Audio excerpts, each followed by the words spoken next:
So I'm still working on the sprinkler installation. I've got a lot of the stuff already ran. I've already prepared these sprinkler heads. Took these, this is all 3/4 inch piping. So I just bought these connections that screw into the 3/4 inch thread on the sprinkler head, and then I had to cut little sections of the tube for connections to go inside the 3/4 fittings. So I glued this one already in. So this one's already prepared, basically. Now you're just going to make sure that when you're installing these things, these arrows right here, so the arrow basically marks the left-hand side of the edge of the water line, and then you can adjust the other with the adjustment screw here. So whenever you're lining up your pipe, you want to make sure, like over here, if I was going to install this one here, I would put the arrow that way. You can see I've got it wrong, so I'm going to have to fix that one later.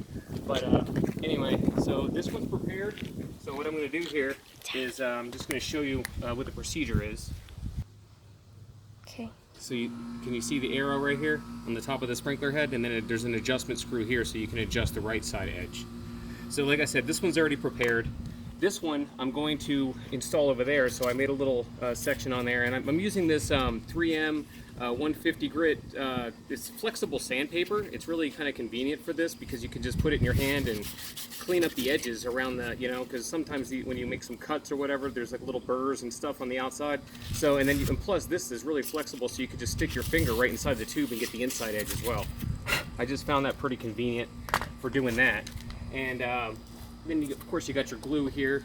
So basically what I'm going to do is I'm just going to put some glue on the inside, put some glue on the outside, and it's not rocket science. You don't have to make it all nice and pretty. It's going under the ground, so no one's going to see it anyway. And then just glue it together. And I think I forgot to do this one right here, so let's go ahead and do that one too while we're at it.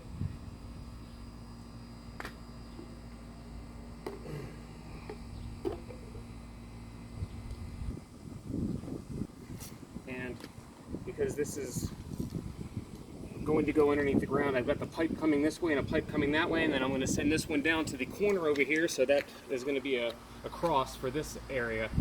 So you got to kind of plan everything out ahead of time, but I've already done all the planning, so I'm just going to go ahead and install this one, and then I'll get back to you guys later. All right, so I just wanted to make a mention here that I bought these little caps when I was buying all the stuff. I don't plan on using the caps permanently. I'm just kind of using them temporarily to put on the end.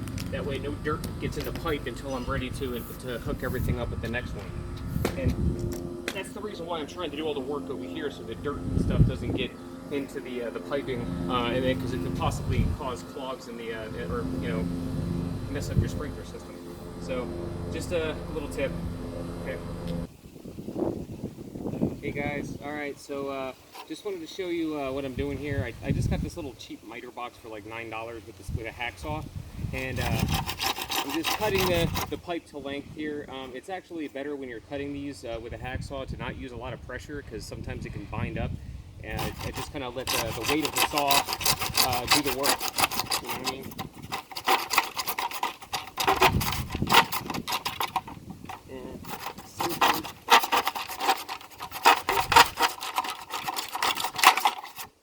Like I said, this is not ideal cutting it over here in the section where the dirt is, so I try to get as many cuts as I can done over there on the concrete, and then bring the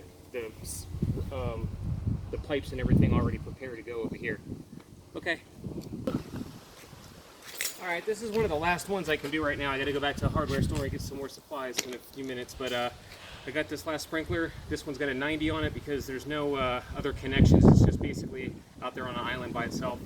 So I'm just going to take it. I've already prepared this tube. Got two stuck together.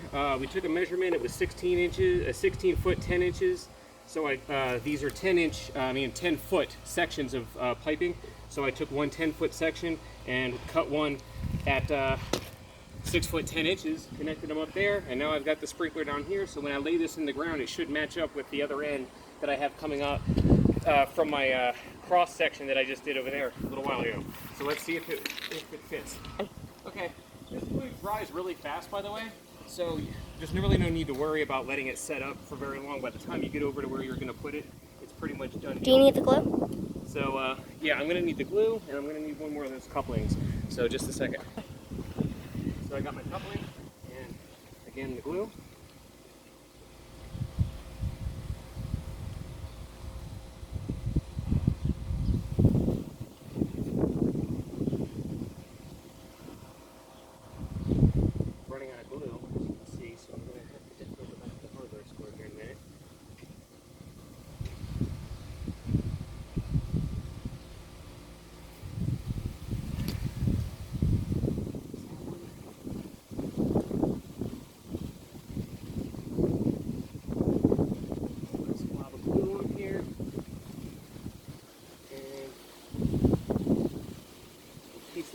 together.